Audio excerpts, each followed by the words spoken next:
Other than the G1 Optimus Prime toy himself, I don't think any Optimus is more legendary than the Revenge of the Fallen Leader class mold.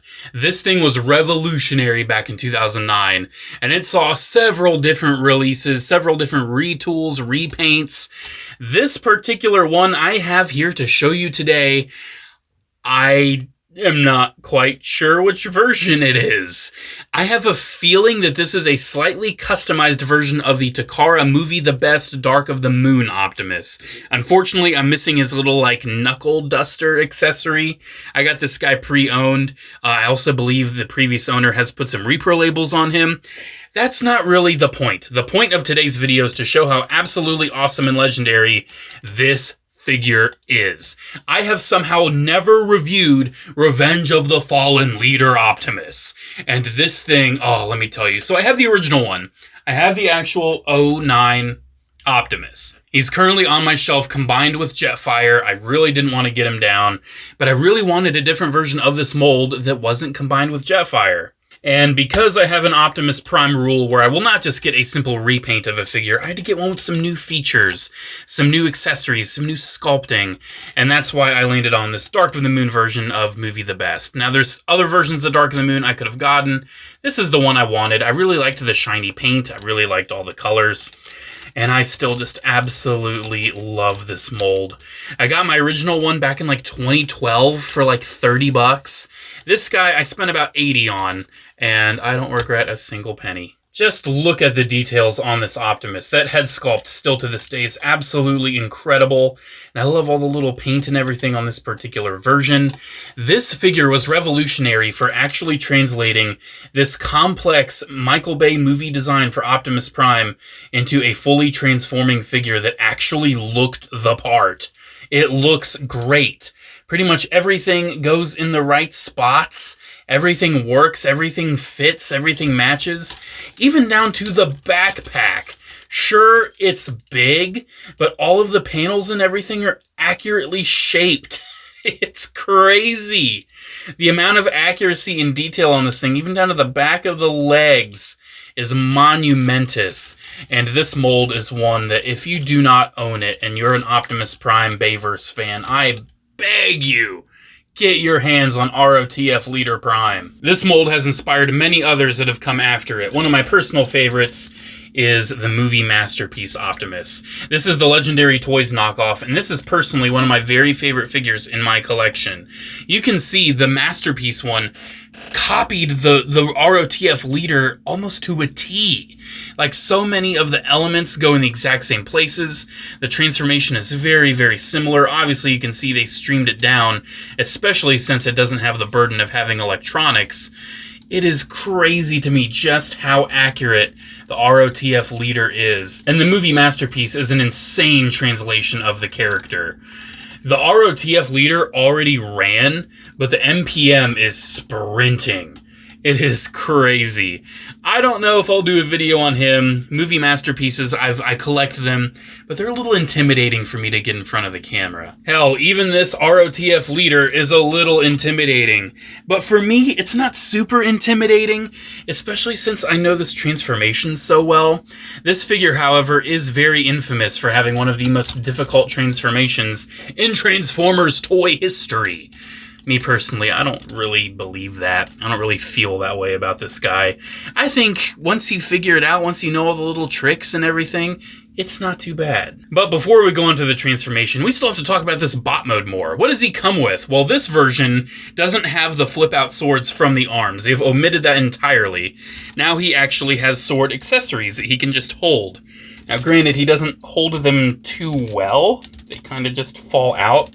But you can rotate the wrist and also just plug them in on the wrist. And I actually think that looks better and holds better. Not only do you get 2 of his Energon swords, but you also get his hooks. You get his hooks. Oh, Grindor better look out. Grindor better look out. I don't have a lot of versions of Optimus with these hooks, but I'm happy this one comes with the hooks. I might display him with a hook, maybe both of them. I'm not quite sure yet. but it is very, very cool. And again, unfortunately, I am missing the little knuckle duster accessory on my copy. I wouldn't have displayed it with him anyway, but hey, it's cool this one came with it. I don't know if I made it clear enough, you get 2 of all those weapons, and each one has like a reverse like port. So you can see like the ports are on the reverse sides and everything. Probably one of the coolest accessories on this version of Prime is his... Bruh. Did I mention he doesn't really hold these accessories too well? Probably the biggest issue with this remold of the figure. He just... It should like click, but there's just no click. It just rests in the hand. Well, anyways, as you can see, he comes with the Ion Blaster. It's something that a lot of movie Primes just don't come with. You can see he has the Ion Blaster. It has like all the little smokestack bits, all the little drum parts. It looks really cool. I really like the shading on the tip of the barrel. It's very, very cool. And the coolest part about this is that this actually turns into the gas tanks. As you saw, it fell off and it broke into 2. That's because this actually will just like transform back into these gas tanks that go on his back. This one is far more intricate than the other one I did first. There's a lot of little things that swivel and move, and honestly, this one is far more intimidating. But I think I've figured it out. I think I've figured it out on this one. Yeah, there we go. So we can go ahead and get these gas tanks here, and then we can just put these back on his back. They're just going to slot back in back here. Pretty nice and easy, pretty nice and smooth. Perhaps a little frustrating, a little difficult, but once you got it, you got it. You can just close these back up. Interestingly, on my ROTF one, these don't really tab in too well, but on this one, they tab in just fine. Yeah, there's his accessories. Let's take a little bit closer look at this bot mode and just see how legendary it is. So one of my favorite things about this version of Optimus is just how it feels. It just is very robust. It has tons of ratchet joints. It's just very clicky, very satisfying to move. Although it has a lot of this articulation, it doesn't make it super posable. I don't know, I've always kind of struggled to get this guy in super dynamic poses. Usually he just ends up standing there looking epic, probably giving some end-of-movie monologue. But like any good Optimus Prime toy of the late 2000s, he's got to talk, he's got to say something. So the original one just says, "I am Optimus Prime," but this one says... And yeah, I think it's a pretty cool phrase. Now, one thing with this guy, he has a Mecha Live feature. When you do that, when you push down on this button, you can see he's got all these gears in his chest that actually move along with his chest and his head moving up.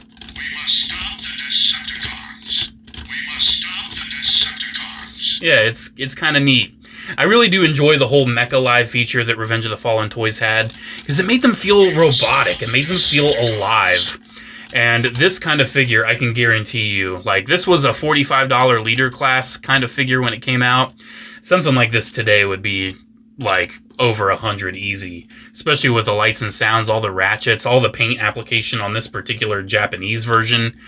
Yeah, the leader class could not even dream of doing something like this nowadays. If you don't believe me, here's what passes for a $90 Transformer nowadays.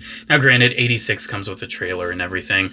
I figured I'd go ahead and make this comparison just so you can see what we used to get for this kind of price range and what we get nowadays. Now granted, there's a lot of intricacy in this guy. I'm a very harsh critic of this figure. Not going to get into it today. But, man, I miss the days of stuff like this. I mentioned his articulation. I feel like we should probably go ahead and talk about that. His head is on a swivel, which, you know, can just turn left and right. You can hinge it down a little bit for transformation if you want, and I have found that that is good for, like, certain poses. Like, it does look cool, you know, using that hinge. You can't really hinge it up, because once you hinge it up, he's gonna talk. You can adjust these little parts on his chest if you want. I personally like making sure they are symmetrical and tilted up a little bit, just to give him that movie-accurate look. His arms are on ratchets that will swivel all the way around and move out. You can move this tank out of the way if you need to move his arm even more.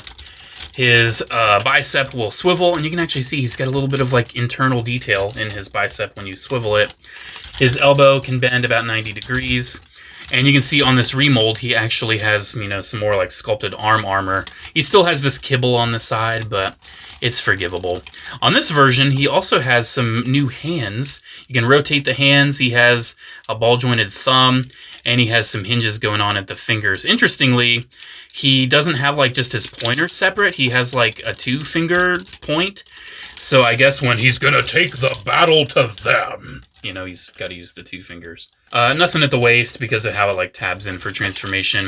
You can move these wheels out of the way, and the legs will move forward.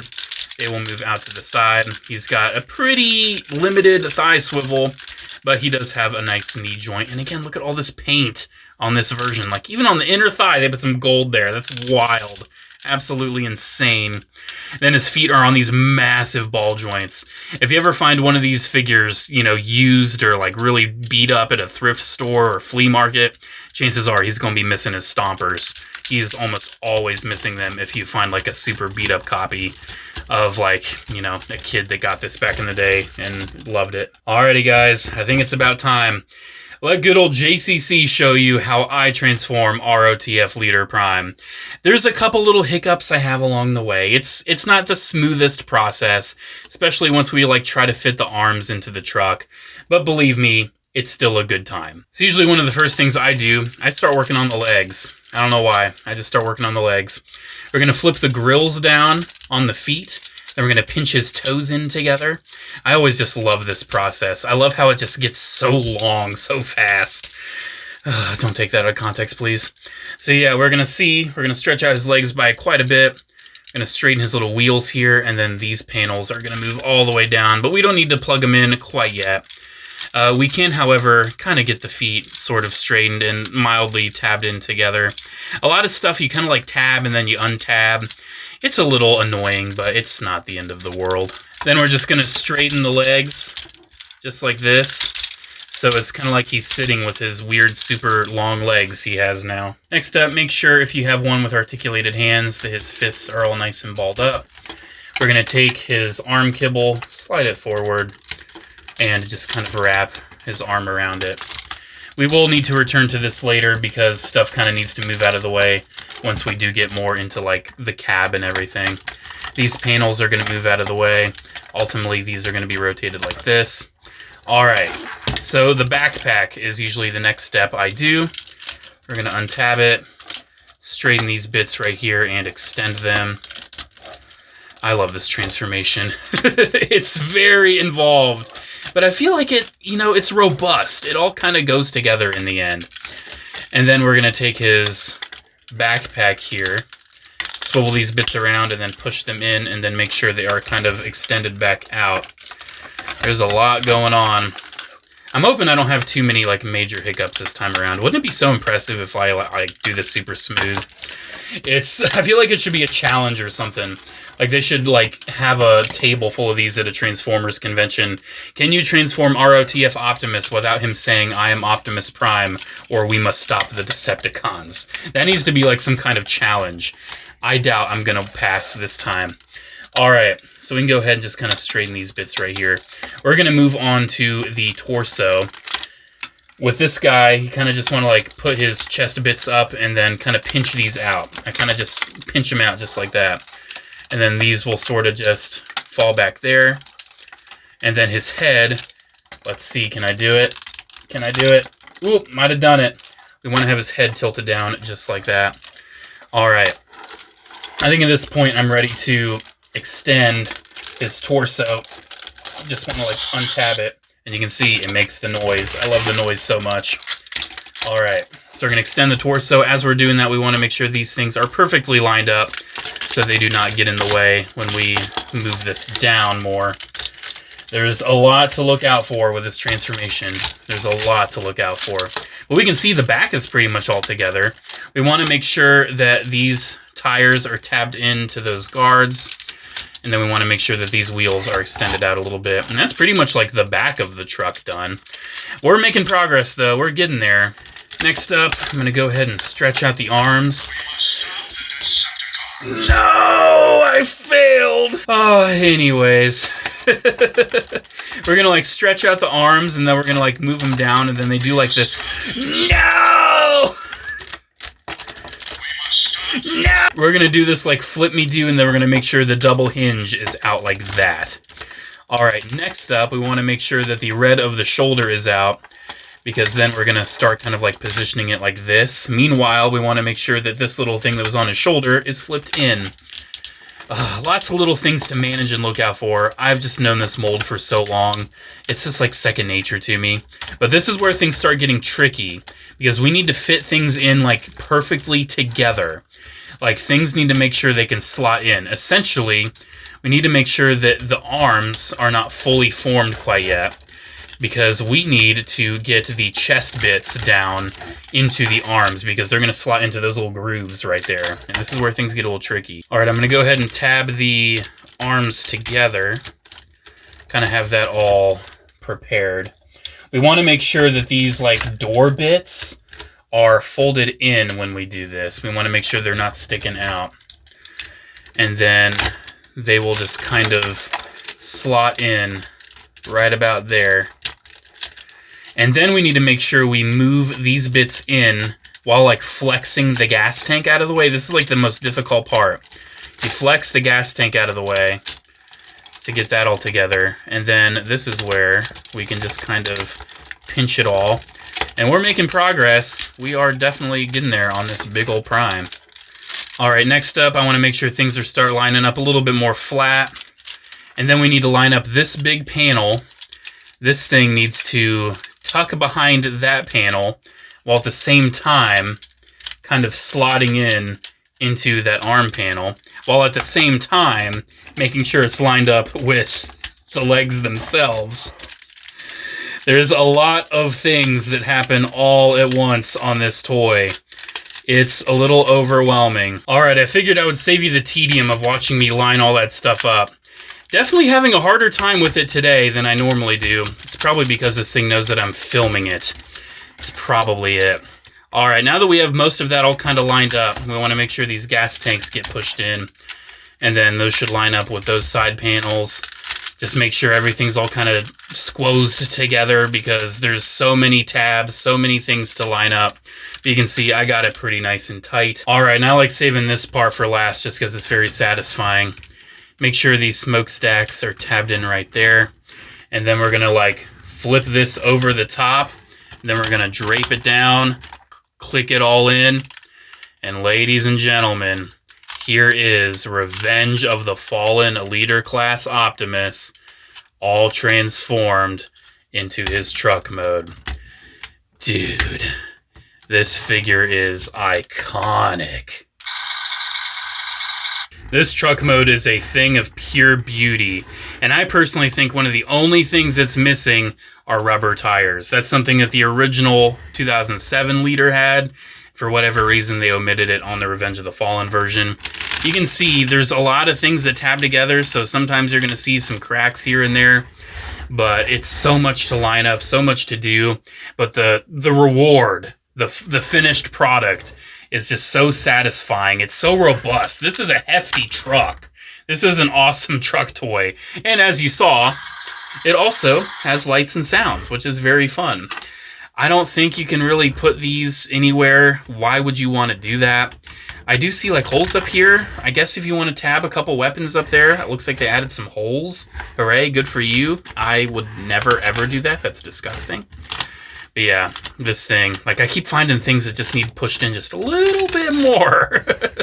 There's so much, but it's so fun. This mold is just incredible. This is a thing of toy legend. Revenge of the Fallen Optimus is just so fantastic. It walked so other toys could run, but in my opinion, this guy already was running right out the gate. This thing is a engineering marvel, and it's shocking to me that all these years later, it's still a super fun, awesome figure. I love this thing. I recommend it in any iteration you can get your hands on. I personally really, really like this movie the best. Weird custom version. I can see there's some repro labels here and there. I'm perfectly fine with it. I think it really is enhancing this figure. But hey, I own the original ROTF one as well, and I still love that thing. He's just a little busy right now. Alrighty, guys, and with that, let me know what you think about the most legendary Optimus Prime toy since 1984. that being the Revenge of the Fallen leader class. This thing is so fantastic, and like I said, you owe it to yourself to have one of these in your Transformers collection. Go on TF Wiki, look at all the different versions of this mold, find you one that suits you best. I wouldn't spend, like, you know, crazy money on it unless you're getting like a massive wing pack version. But this thing it's worth it, dude. It's so worth it. And with that, that's pretty much all I have to say. Thank you guys so much for watching. Let me know what you think down in the comments below. Do you have this figure? Have you ever had this mold? What do you think? And also, do you think this is some weird custom? Or, like, what exactly is this version? Because the closest match I could get was Movie the Best. But even then, I'm pretty sure that one's supposed to speak Japanese. And this one speaks English. Not quite sure. Well, anyways, guys, again, let me know what you think down below. Special shout out to channel members, as always. Thank you all so much for your continued support. Have a great one, guys, and I'll see you in the next video. Bye.